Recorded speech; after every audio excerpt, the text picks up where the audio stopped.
داهاتووی کۆنفرانسی بتکوین لە 2024 و کاریگەری لەسەر داهاتووی بازاری کرپتۆکەرەنسی لەگەڵ دانیال عەبدوڕەحمان شارەزای بازاری کرپتۆکەرەنسی کە جنابێ ڕاستەوخۆ لە ستۆدیۆ میوانیم گەشتی ئابوورین قساکەین. کاک دانیال زۆر بەخێر بێی، سوپاس بۆ ئامادەبوونی جەنابەت.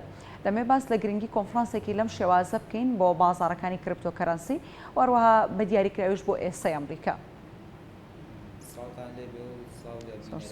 کورسات بەڕێزان دوێنێ دۆناڵد ترامپ لەیەکێک لە گرنگترین کۆنفرانسەکانە وتاریدا کە کۆتا وتاری دۆناڵد ترامپ بوو لە ناشڤیل سەبارەت بە بیتکۆین.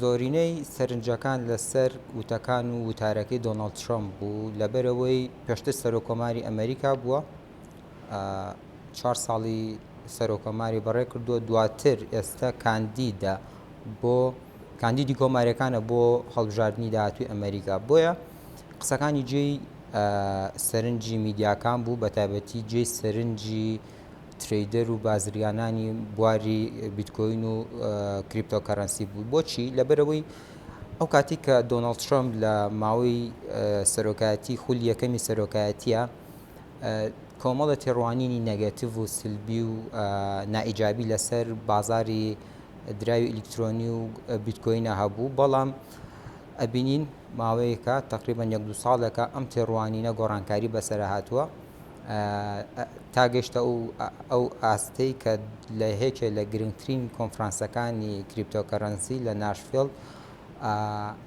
دۆناڵد ترامپ کاندیدی کۆماریەکان بانگ کراوە با بڵێن وتاربێژی سەرەکیە پشتیوانیەکی زۆری کریپتۆکەرەنسی کرد.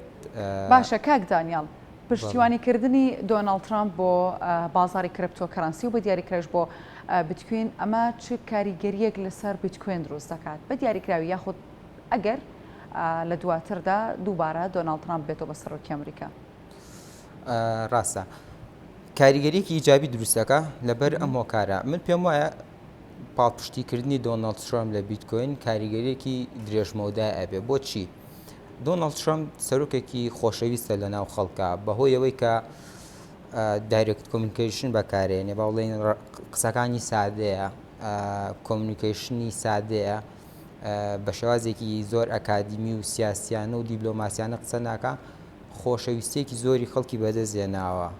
بۆیە کەسێکی لەم جۆرەکە پشتیوانی بیتکۆین و کریپتۆکەرەنسیەکە ئەبێتە هۆی ئەوەی کە دانیشتوانی ئەمریکا خەڵکێکی زیاتر ئاشنای ناسینی بیتکۆین بن، چکۆن بەڕاستی بیتکۆین مێژوویەکی درودرێژی نییە بە بەراورد بە دۆلار و یۆرۆ و ئاڵتون و نەوت، ئەسێتێکی تازەیە، هەمووی تەمەنی نزیکەی 15 ساڵە. بۆیە ئەبێتە هۆی کە خەڵکێکی زیاتر ئاشنای کریپتۆکەرەنسی بێ و بەکاری بێنن.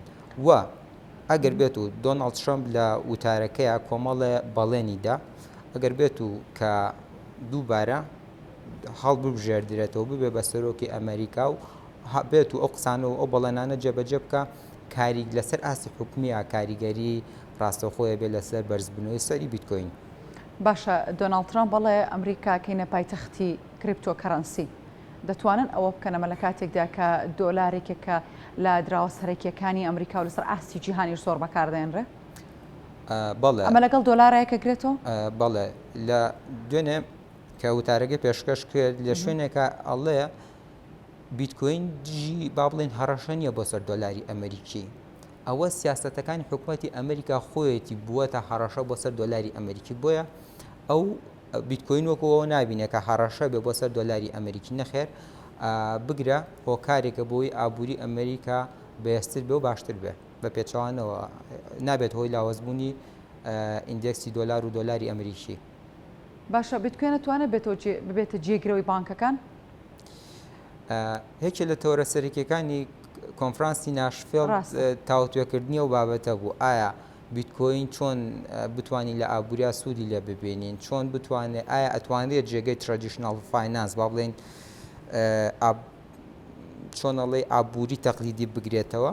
یەکێک لە تەورە سەرەکیەکانەوە بوو بەڵێ بۆنا چکم هەموو کوالێتەکانی تایە، بەڵام پێویستی بە چییە؟ پێویستی بەوەی زیاتر ریگولیشن ڕێخستنەوە و کۆمەڵە یاسا و ڕێسای بۆ دابدرێ ئەگینا زۆر گونجاوە ئەکرێ وەکو بابەتی پەیمنت وەکو با بڵێن گواستنەوە لە نێوان خەڵکیا بەکار بێنرێ ئەکرێ وەکو ستۆر ئەوڤالی و چۆنەڵێ وەکو شتێکە قیمەتەکەی ڕۆژ بە ڕۆژ بەرزێ بێتەوە هاوشێوەی زێڕ و ئاڵتون ئەکرێ پشتی پێ ببەسرێت لەلایەن دامەزراوە حکومی و بانکی فیدراالی و خواردریشەوە. باشە بەکارهێنانی بیتکوین لە هەرێمی کوردستاندا لە چ ئاستەیدا کاک دانیال؟ وەکو باسم کرد پێشتر کریپتۆکەرەنسی و بیتکۆین لە جیهانە مێژوێکی تازایان هەیە ینی کۆنین هەمووی بیتکۆین نزیکەی 15 ساڵە بوونی هەیە لە 2008ەوە لەلایەن ساتۆشی ناکامۆتۆ دروستکرا. دواتر بابەتی ئەڵتەرنێتیڤ کۆینەکان دێنە پێشەوە کامانە بە نزیکەی لە 2013ەوە پەری پێدراوە.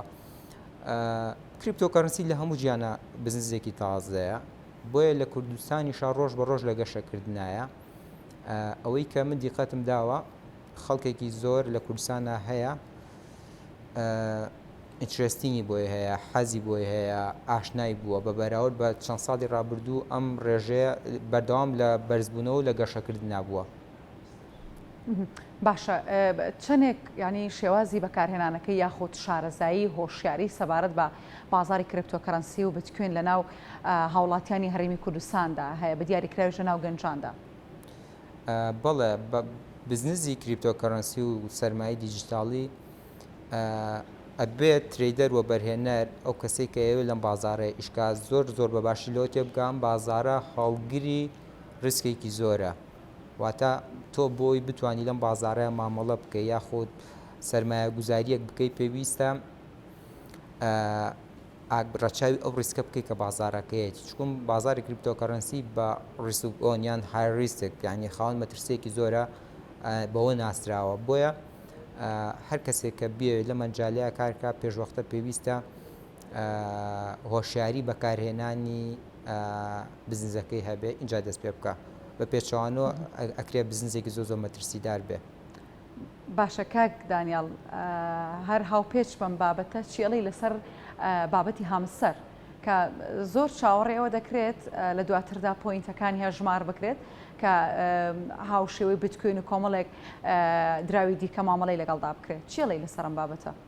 ئەوەی کە من لە هامستەرای بینم نازانم هیچ باڵێن ریلیشنشی پەیوەندیەک لە نێوان بابەتی کریپتۆ و هامستەر بوونی نییە. ئێمە کە دین باسی کریپتۆکەرەنسی و دراوەکەین باسی بلۆکچین نەکەین پێویستە ئەو دراوانە لەسەر نظامی بلۆکچین بنیاد دروستکرابێتن بۆ ئەوەی کە لە هامستەرە هەیە زیاتر ژمارەیە یاریەکە خەڵک ئەیکا و تا ئێستا ئەوەی کە با بڵێن بۆنی کریپتۆکەرەنسی ئەوانەی لێبێ نەخێر دوورە لەوەوە هیچ پەیوەندیەک نییە هەتام دەقەیە با بڵێن هیچ نیزامێکی لەسەر هیچ نیزامێکی بلۆکچین دروست نەکراوە و ناشڵانرێ مامەڵی پێوە بکرێ با بڵێن لە هیچ ئەکسچێنجێکا لیست نەکراوە تۆ بتانی مامەڵی کڕین و فرۆشتنی پێوە بکەیت. هاوڵاتیانێکی زۆر هەیە ئەو یاریەکەن بە دیاریکراویش لە ئێراندا بەڵام ئەمەلی ئەویان هەیە کە لە دواتردا بتوانێت جێگان بۆ بگرێت. کاک دانیال دووبارە زۆر بەخێر بی سوپاس بۆ ئامادەبوونی جەنابەت سوپاس بۆ دانیال عەبدوڕەحمان شارەزای بازاری کریپتۆکەرەنسی کە جەنابێ ڕاستەوخۆ لە ستۆدیۆ میوانیم گەشتی ئابووری